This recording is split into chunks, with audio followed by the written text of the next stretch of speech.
প্ৰতিভা বিকাশত দৰিদ্ৰতা কেতিয়াও হেঙাৰ হ'ব নোৱাৰে তাৰ প্ৰমাণ কৰি দেখুৱালে তিনিচুকীয়াৰ প্ৰাঞ্জল পাঠকে পঢ়াৰ লগতে বৃত্তিহাৰা প্ৰাঞ্জলে আগুৱাই লৈ গৈছে নিজে ভাল পোৱা কাম গাই গৈছে এটাৰ পিছত আনটো গান দেউতাৰ হাঁহিৰে আইৰ হতে উমলি ৰদে বৰষুণে ধেমালি আজৰি পাখি পাখিয়েই মন পাখি লগা মোৰ মন পাখি মেলি যাওঁ উৰি উৰি পাখি মেলি যাওঁ উৰি আৰ্থিক দৈন্যতা কেতিয়াও হেঙাৰ হ'ব নোৱাৰে তাৰ প্ৰমাণ কৰি দেখুৱালে তিনিচুকীয়াৰ প্ৰাঞ্জল পাঠকে তিনিচুকীয়া জিলাৰ ৩১৫ নম্বৰ মহাকালী প্ৰান্তৰ এজন ছাত্ৰ নাম প্ৰাঞ্জল পাঠক বৃত্তিহাৰা প্ৰাঞ্জল পাঠকে মাতৃ অনিমা পাঠকৰ লগতেই বাস কৰে তিনিচুকীয়া মহাবিদ্যালয়ৰ পৰা অসমীয়া বিভাগৰ পৰা প্ৰথম শ্ৰেণীত স্নাতক পৰীক্ষাত উত্তীৰ্ণ হয় নিচেই কম বয়সতে বৃত্তিহাৰা হোৱা প্ৰাঞ্জল পাঠক আৰু ভগ্নী কংকনা পাঠকক মাতৃয়ে অশেষ কষ্টৰে দিন হাজিৰা কৰি পঢ়ুৱায় ইয়াৰ জৰিয়তে মাতৃয়ে যি সাহসিকতাৰ পৰিচয় দাঙি ধৰিছে এয়া সমাজৰ বাবে এক আদৰ্শ হৈ ৰৈছে নিজৰ অধ্যয়নৰ মাজতো কেতিয়াবা দিন হাজিৰাও কৰিবলগীয়া হোৱা প্ৰাঞ্জলৰ হৃদয়তো আছিল সপোনবোৰক বাস্তৱ ৰূপ দিয়াৰ অপূৰণিত হেঁপাহ যাৰ বলতেই হয়তো আজি নিজে দেখা সপোনৰ দিশত আৰু এখোজ আগুৱাই যাবলৈ সক্ষম হৈছে পঢ়া শুনাৰ লগতে প্ৰাঞ্জল পাঠকে নিজে ভাল পোৱা কামটো সমান্তৰালভাৱে আগবঢ়াই লৈ গৈছে গাই গৈছে এটাৰ পিছত আনটো গান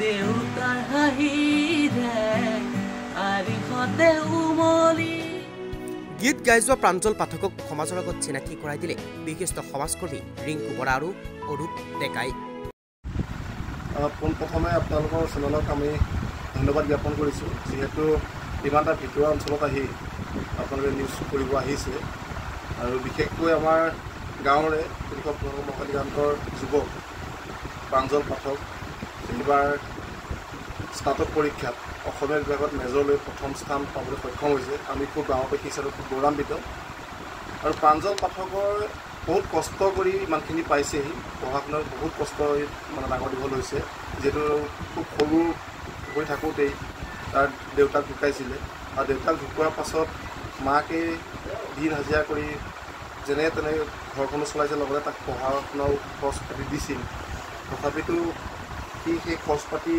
যিখিনি যেনেকৈ সুবিধা পাব লাগিছিল সেই সুবিধা পোৱা নাছিলে তথাপিতো কিন্তু খুব এটা সুন্দৰ ৰিজাল্ট কৰিছে তাৰ বাবে আমি পুনৰবাৰ মহাকালী গ্ৰান্টৰ হৈ প্ৰাঞ্জলক অশেষ ধন্যবাদ জ্ঞাপন কৰিছোঁ আৰু বিশেষকৈ আৰু এটা কথা ক'ব বিচাৰিছোঁ প্ৰাঞ্জলৰ ঘৰৰ পৰা যিটো ৰাস্তালৈকে ওলাই যোৱা যিটো পথ একেবাৰে দুৰৱস্থা মানে ভাবিব নাই মানে আপোনালোকে এতিয়া আহোঁতে দেখিছে কি মানে ৰাস্তাটো হৈ আছে অৱস্থা এজাক বৰষুণ দিলেই খোজকাঢ়িব নোৱাৰে চাইকেল এখন লৈ ওলাই যাব নোৱাৰে তেনেকুৱা ধৰণৰ ৰাস্তা তো কিমানখিনি কষ্টটো সি অহা যোৱা কৰি পেলাই ইমানখিনি পাইছেগৈ তো সেয়েহেতু অসম চৰকাৰক পোনপ্ৰথমে আমি জনাব বিচাৰিছোঁ যে এই প্ৰাঞ্জল পাঠকক যদি অসম চৰকাৰে অকণমান কিবা যদি সহায় সহযোগ কৰিব পাৰে লগতে আমাৰ তিনিচুকীয়াৰ বিধায়ক মাননীয় সঞ্জয় কিষাণ ডাঙৰীয়াকো আমি অনুৰোধ জনাইছোঁ যাতে প্ৰাঞ্জল পাঠকক অকণমান সহায় সহযোগ আগবঢ়াওক আৰু যিসকল দল সংগঠন আছে সকলোৱে যদি কোনোবাই যে অকণমান সহায় সহযোগ কৰিব বিচাৰে তেতিয়াহ'লে আপোনালোকৰ চেনেলৰ জৰিয়তে প্ৰাঞ্জল পাঠকক অকণমান সহায় সহযোগ আগবঢ়াব বুলি আমি আশা কৰিছোঁ কৰিব আৰু মই সেইটো কাৰণে ভয়ো নকৰোঁ আচলতে ঘৰৰ পৰা ওলাই যোৱাৰ পৰা ঘৰৰ সোমাই লোৱা মানে ঘৰলৈকে আকৌ পুনৰ উভতি অহালৈকে নানাজনে নানা এটা কথা কৈছিল সেইখিনি হয়তো কিছুমানে হয়তো প্ৰশংসা কৰিছিলে কিছুমান আকৌ নিন্দাৰ চকুৰে চাইছিলে নিশ্চয় বেয়া লাগে কেতিয়াবা আৰু কিছুমান কথা একেবাৰে বুকুত একেবাৰে মানে ভুল হৈ সোমাই থাকে যিবোৰ কেতিয়াও উলিয়াই দিব নোৱাৰি হয় তেনেকুৱা অভিজ্ঞতাও মোৰ আছে আৰু বিশেষকৈ কি ক'ম আৰু আপোনালোকলৈ তোমাৰ জীৱনত তোমাৰ মায়ে আটাইতকৈ আচলতে ডাঙৰ হয় হয় নিশ্চয় মায়ে বহুত ডাঙৰ যিহেতু মাৰ কাৰণে আজি ইমানখিনি হ'ল মাক লৈ দুই এষাৰ কোৱা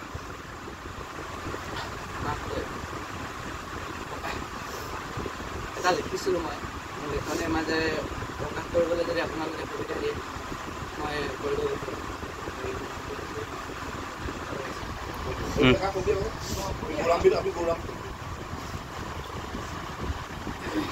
মাক লৈ দুএষাৰ লিখিবলৈ চেষ্টা কৰিছিলোঁ। মা, তুমি মানুহ বেয়া, তোমাৰ এই মাতৃত্বৰ ধাৰ মই হয়তো এই জনমত বুজাব নোৱাৰোঁ।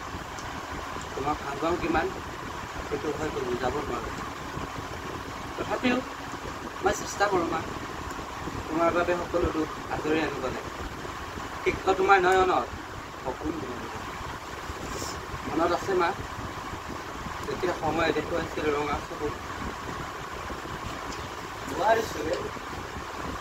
কোৱা, একো নহয়, কোৱা। মনত আছে মা, যেতিয়াই সময় দেখুৱাইছিল ৰঙা চকু, তেতিয়া তুমিয়েই দিছিলা তাৰ প্ৰত্যুত্তৰ।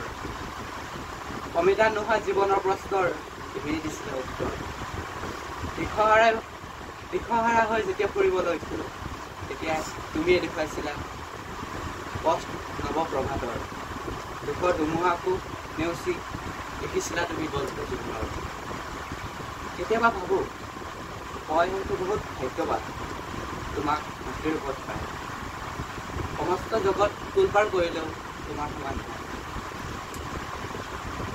কেতিয়াবা ভাবি ৰওঁ তোমাৰ কথা ভাবি মৌন হৈয়ে ৰওঁ। কেতিয়াবা আকৌ সুধাকণ্ঠৰ দৰেই কওঁ, সুধাকণ্ঠৰ দৰে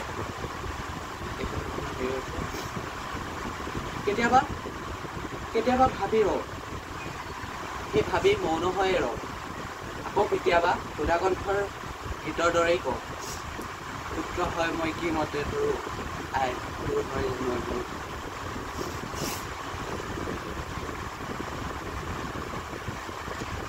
সঁচাই এই ধাৰা হয়তো মই এইজনক বুজাব নোৱাৰোঁ।